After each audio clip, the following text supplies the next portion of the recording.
Hello everyone and welcome to English Pod. My name is Marco. My name is Catherine, and today we're talking about going out for a drink. That's right, we're going to a bar and we're going to order cocktails. So we're going to learn all about the different types of cocktails and a little bit more language that you can use at a bar. Exactly. So let's take a listen to today's dialogue. We'll be back in a moment.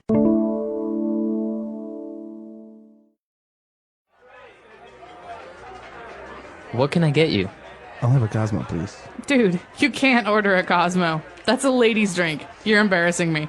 What are you talking about? It's a good drink. It's too soft. Order something with a little more kick to it.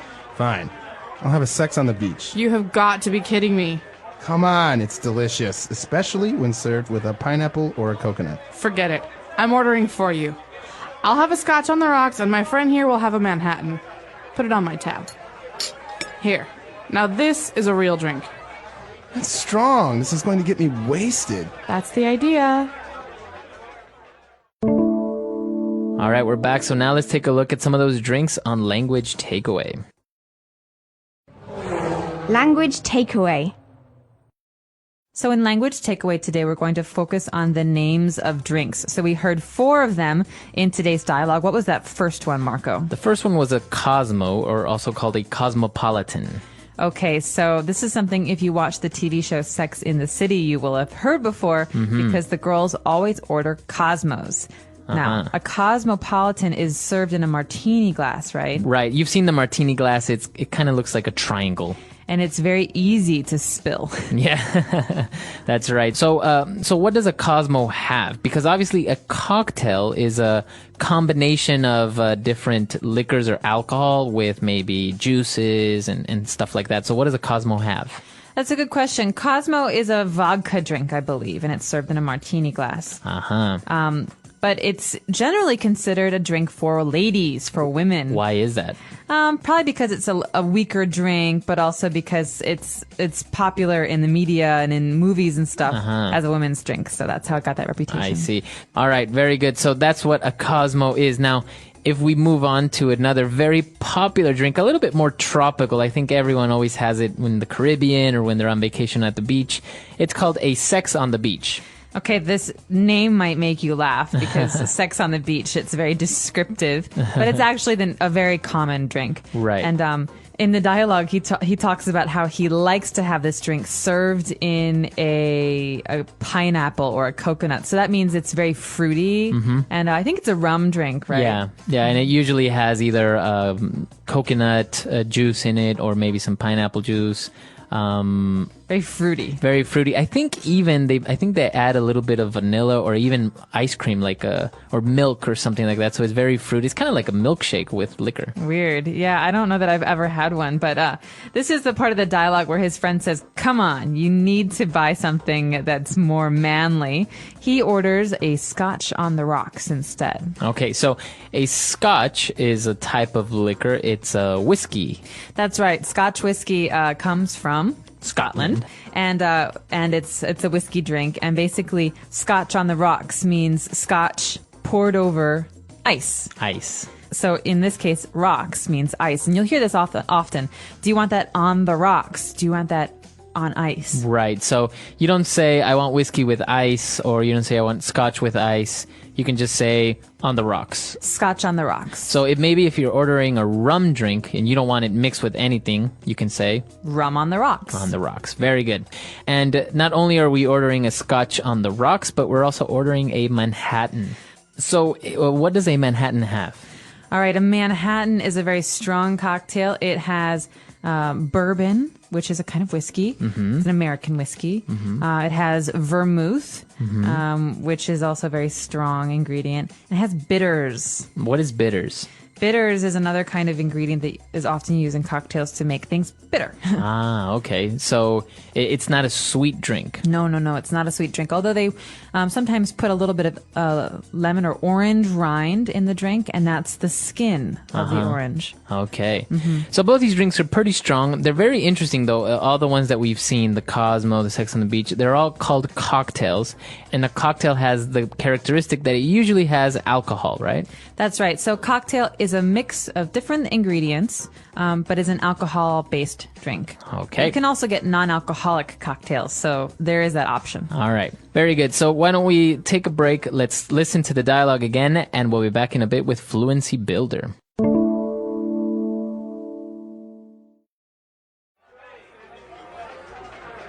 What can I get you? I'll have a Cosmo, please. Dude, you can't order a Cosmo. That's a lady's drink. You're embarrassing me. What are you talking about? It's a good drink. It's too soft. Order something with a little more kick to it. Fine. I'll have a sex on the beach. You have got to be kidding me. Come on, it's delicious, especially when served with a pineapple or a coconut. Forget it. I'm ordering for you. I'll have a scotch on the rocks, and my friend here will have a Manhattan. Put it on my tab. Here. Now this is a real drink. That's strong. This is going to get me wasted. That's the idea.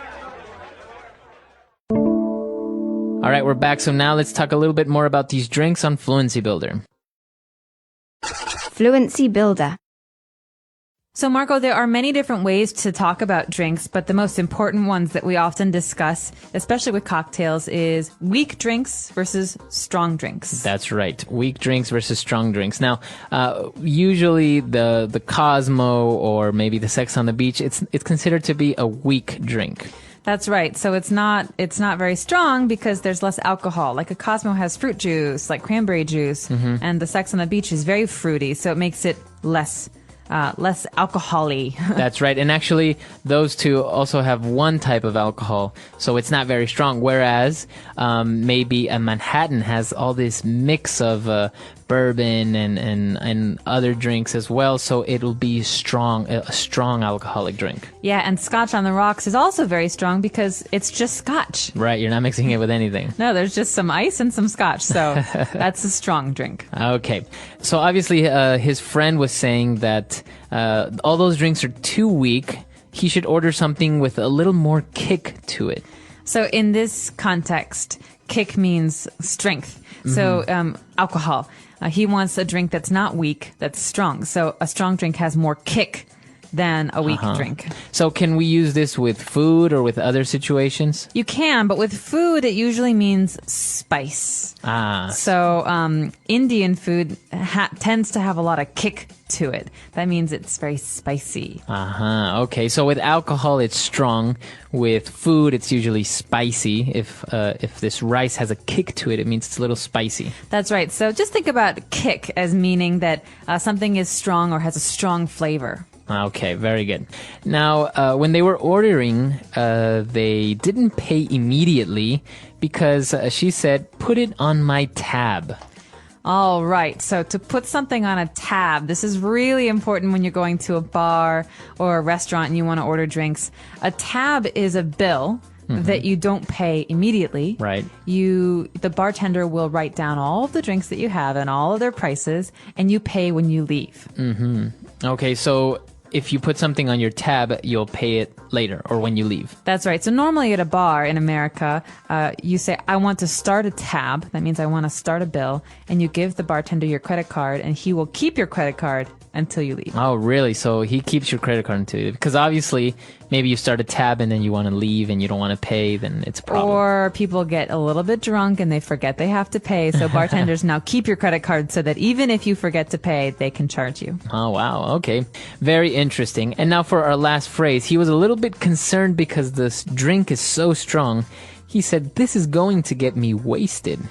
Okay, so to be wasted or to get wasted means to get very, very drunk. To drink too much. So if you say, "I'm wasted," it means I'm very drunk. I'm very drunk. Or you could say, "Oh, look at those boys over there. They're all wasted. They're all, being drunk and sick," and yeah. Okay, so it's a very informal, very casual, kind of a colloquial way of saying being drunk or being intoxicated. That's right. So it's something we often use with friends or as, with young people, but it's not something you want to use in your English class because it's not a good thing to be. It's not a good thing to be wasted. Okay, very good. So now let's take a break and listen to our dialogue one last time, and we'll be back to talk a little bit more.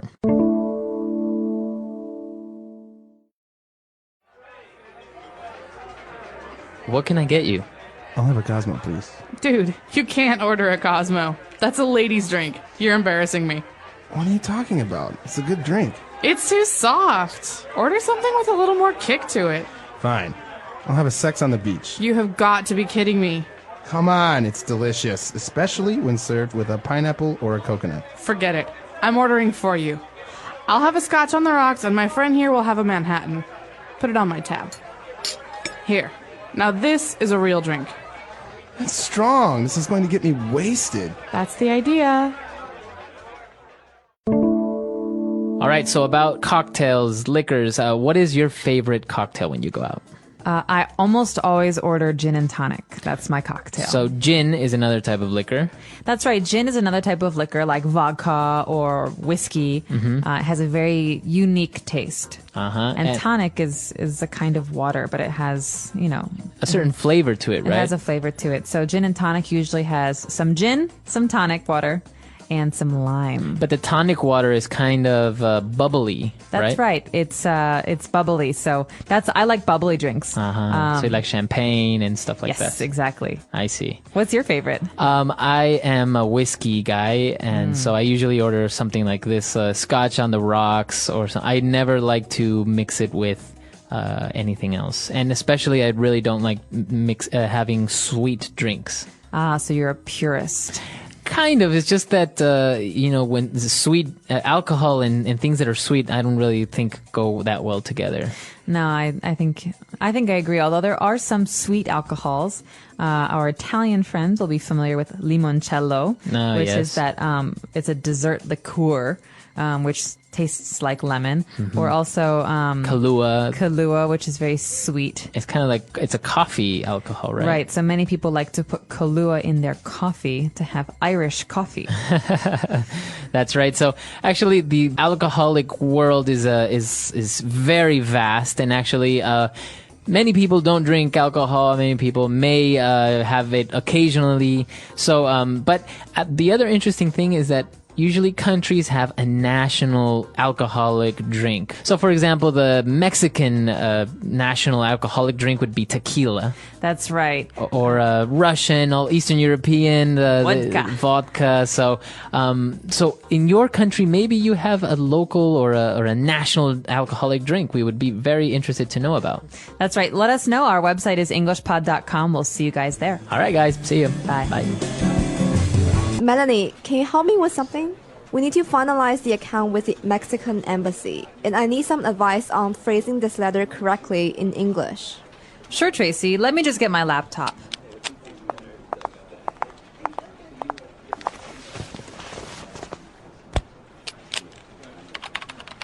Right. All set. Okay, so, to whom it may concern, I am writing... Tracy? I think that's a little too formal. I know you want to be polite, but you've already made contact with them, so in English, you can be a bit more relaxed in the opening. Okay, more relaxed. Got it. Hey, Sally, what's up? It's Tracy here. Just... Okay, Tracy. Now it's too relaxed. You've still got to show some respect. How about starting with, Dear Miss Cooper, I'm writing to confirm... Great, okay. Dear Miss Cooper, I'm writing to confirm the final quotation for the full-page back cover color advertisement you requested for the spring issue of Viola magazine. That's great. The final costing, including advert design and production, comes to 45,600 RMB. We want payment 10 working days before publication, or we will cancel the ad. Thanks for... Whoa, okay, back up a second, Tracy. That's too direct. Can I suggest you say, please note that the final payment is due 2 working weeks before publication? You don't want to offend her. Oops, okay, you're right. Then I can just end with, all the best, Tracy. Maybe I'd play it safe and just finish with, yours sincerely. That's more professional. Oh, Melanie, you're a lifesaver. Thank you.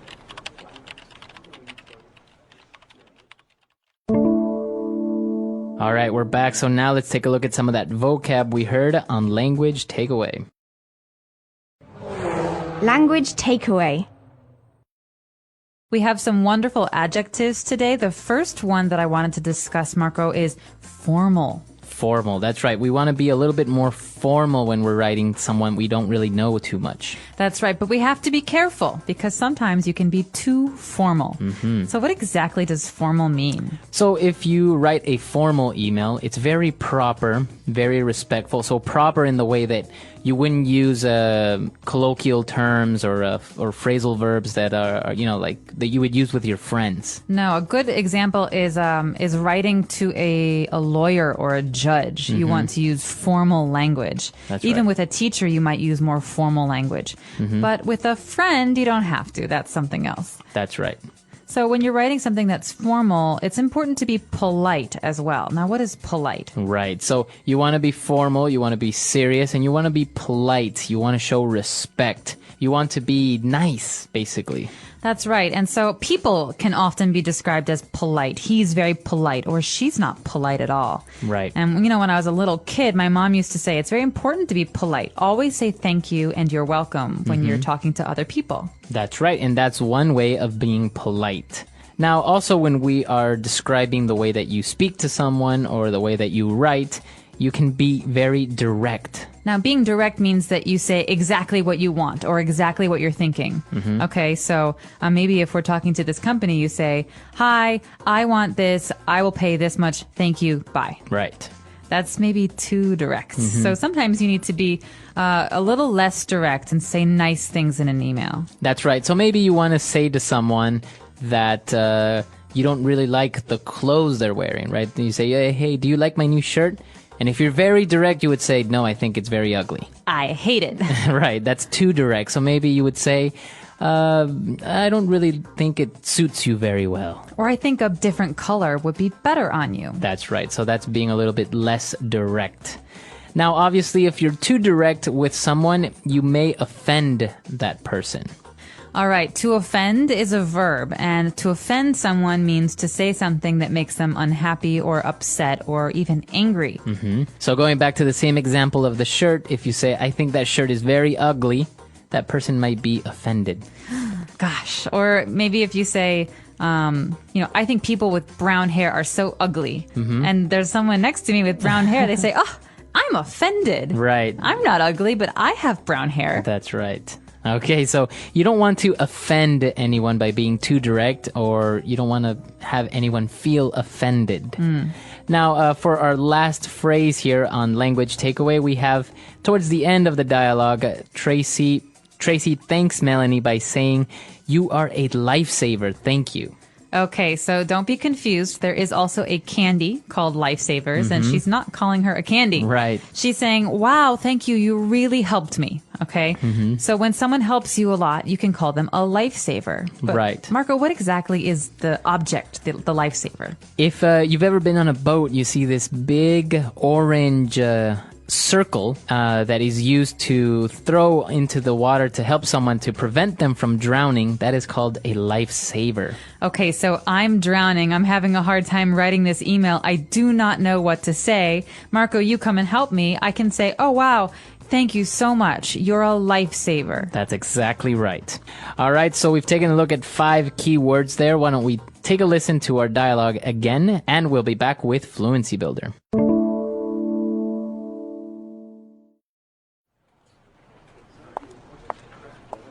Melanie, can you help me with something? We need to finalize the account with the Mexican embassy, and I need some advice on phrasing this letter correctly in English. Sure, Tracy. Let me just get my laptop.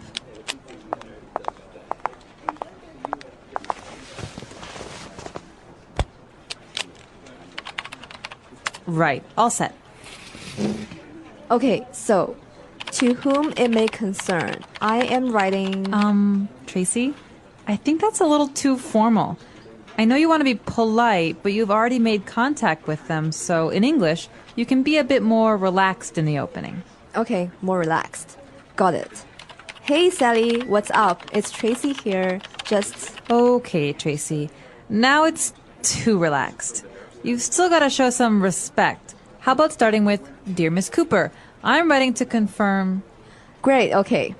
Dear Miss Cooper, I'm writing to confirm the final quotation for the full-page back cover color advertisement you requested for the spring issue of Viola magazine. That's great. The final costing, including advert design and production, comes to 45,600 RMB. We want payment 10 working days before publication, or we will cancel the ad. Thanks for... Whoa, okay, back up a second, Tracy. That's too direct. Can I suggest you say, please note that the final payment is due 2 working weeks before publication? You don't want to offend her. Oops, okay, you're right. Then I can just end with, all the best, Tracy. Maybe I'd play it safe and just finish with, yours sincerely. That's more professional. Oh, Melanie, you're a lifesaver. Thank you.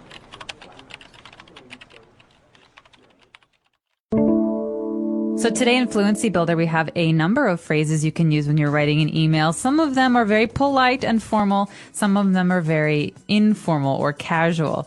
Now, this first phrase, Marco, is very, very formal, right? That's right. We start our letter by stating, to whom it may concern. All right. To whom it may concern. Remember that M there. This is a very formal phrase, and we're going to take it as a phrase. This is how you begin a formal letter. That's right. Usually you start this letter if it's directed to maybe a company or someone not specific. You don't know that person's name, and you're just saying, you know, whoever's reading this letter, whoever it concerns. That's right. Well, I could say, Dear Marco. Right. But in this case, maybe I don't know who the name of the person I am writing this email to. It's a big company. There are many people. So if you don't know who you're writing to in a company or in an organization, you say, to whom it may concern. That's right. Okay, now we started very formal. Melanie said, I think it's a little bit too formal. Maybe we should be more relaxed. So Tracy says, okay, got it. So how about, hey, Sally, what's up? What's up? Okay, what's up? What's up is the kind of thing I say with my friends. You know, hey, Marco, what's up? Right. But I would never say this in a formal situation with a boss or with a, you know, an employer or with a in more serious situation. Exactly. Especially if you're writing an email to a client. You don't really want to say what's up. No, never. So remember, this is spoken English with your friends, but not something you would write. So the key here is that you have to show some respect. Okay, so that's another great phrase. You show some respect. All right, so the key here is that this is, the verb is to show, right? Not to give. You want to show respect to someone. Well, how do you show respect? Well, the way that you act, your behaviors. So if I'm polite and I say, you know, Mr. and Miss and thank you and please, these are ways to show respect. That's right. That's right. So that's the way that you are being respectful. You are showing respect by being very polite. For example, in Japan, it is common to take your shoes off when you go to a friend's home, their house, in order to show respect to them. That's right. Very good. Now, as we continue writing the letter, towards the end, we wanted to play it safe and just write yours sincerely to close the letter off. All right, so this phrase, play it safe, what does this mean? When we're talking about making a decision or taking a risk, we want to play it safe. We want to use the less risky option. All right, so the key here is that the verb is to play. Play it safe. This means that, yeah, there's maybe a risky option and a safe option, and it's better to take the safe option. Play it right. safe. That's right. So that's the way that you would use this phrase, to play it safe, to make a decision that doesn't have too much risk or that you know that will work very well. And to close things off, another option to end the letter, we could say, all the best. All the best, Tracy. All the best, comma, Tracy. All right, so this is a way to end a letter. You can say sincerely or best, but it's a very nice way to end if you just say all the best. And then you say, you know, after that you have a comma, and then you sign your name. That's right. All right, let's listen to our dialogue one last time, and we'll be back to talk a little bit more.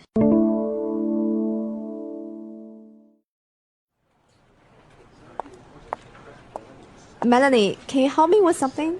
We need to finalize the account with the Mexican embassy, and I need some advice on phrasing this letter correctly in English. Sure, Tracy. Let me just get my laptop.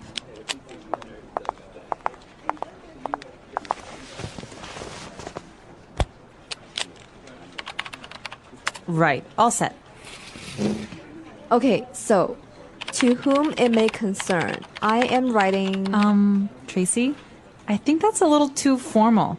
I know you want to be polite, but you've already made contact with them, so in English, you can be a bit more relaxed in the opening. Okay, more relaxed. Got it. Hey, Sally, what's up? It's Tracy here. Just... Okay, Tracy. Now it's too relaxed. You've still got to show some respect. How about starting with, Dear Miss Cooper, I'm writing to confirm... Great, okay. Dear Miss Cooper, I'm writing to confirm the final quotation for the full-page back cover color advertisement you requested for the spring issue of Viola magazine. That's great. The final costing, including advert design and production, comes to 45,600 RMB. We want payment 10 working days before publication, or we will cancel the ad. Thanks for... Whoa, okay, back up a second, Tracy. That's too direct. Can I suggest you say, please note that the final payment is due 2 working weeks before publication? You don't want to offend her. Oops, okay, you're right. Then I can just end with, all the best, Tracy. Maybe I'd play it safe and just finish with, yours sincerely. That's more professional. Oh, Melanie, you're a lifesaver. Thank you.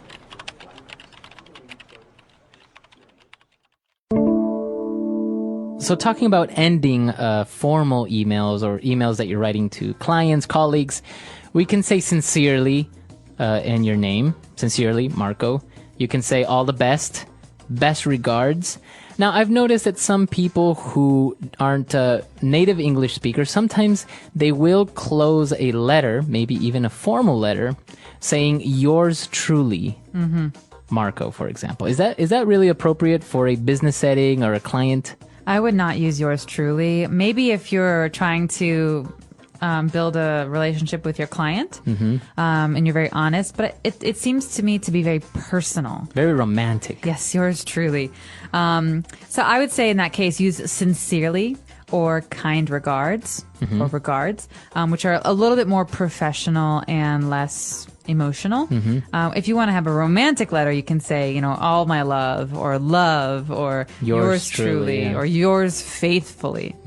This is a very important topic, I think, because many times in school we do learn how to write letters, but usually they are more personal letters. And so we memorize that usually at the end of the email or the end of the letter, you say yours, Marco, or yours truly, Marco. And although it is correct, it's not really appropriate for a professional setting.